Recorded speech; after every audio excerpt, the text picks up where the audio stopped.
या बातमीपत्राचे प्रमुख प्रायोजक प्लॅटिनम मॉल इंद्रधनु सोलापूर. सोलापुरातील सर्वात प्रतिष्ठित इंद्रधनु सोसायटीचा नवीन भव्य कमर्शियल प्रोजेक्ट आता रेल्वे स्टेशनच्या अगदी शेजारी शहराच्या मध्यवर्ती ठिकाणी.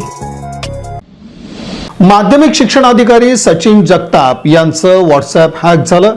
यानंतर तातडीनं त्यांनी सायबर पोलिसात धाव घेतली. डिजिटल युगात सायबर गुन्हेगार आता थेट उच्च पदस्थ सरकारी अधिकाऱ्यांच्या नावाचा वापर करून नागरिकांची फसवणूक करण्याचा प्रयत्न करत आहेत. सोलापूरचे माध्यमिक शिक्षणाधिकारी सचिन जगताप यांचं व्हॉट्सअप खातं हॅक करून त्यांच्या संपर्कातील शेकडो व्यक्तींना लग्नाच्या आमंत्रणाचे बनावट मेसेज पाठवण्यात आल्याचा खळबळजनक प्रकार उघडकीस आलाय. शिक्षणाधिकारी जगताप यांच्या मोबाईलवर रविवारी इंग्रजी भाषेत लग्नाचं निमंत्रण असल्याचा एक मेसेज आला होता.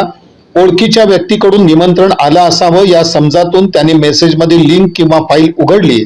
मात्र ही फाईल एक घातक फाईल होती. ही फाईल डाउनलोड होताच सायबर गुन्हेगारांनी त्यांच्या व्हॉट्सअपचा ताबा मिळवला आणि त्यांच्या कॉन्टॅक्ट लिस्टमधील अनेकांना तोच घातक मेसेज आपोआप फॉरवर्ड झाला. आपलं खातं हॅक झाल्याचं लक्षात येताच सचिन जगताप यांनी त्वरित सोलापूर सायबर पोलिसांशी संपर्क साधला. पोलिसांच्या तांत्रिक मार्गदर्शनानुसार त्यांनी संबंधित संशयास्पद ॲप मोबाईलमधून डिलीट केलं. या घटनेनंतर जगताप यांनी स्वतः सोशल मीडियाच्या माध्यमातून आवाहन केलंय की त्यांच्या नावाचा वापर करून आलेल्या कोणत्याही संशयास्पद फाईलवर क्लिक करू नका.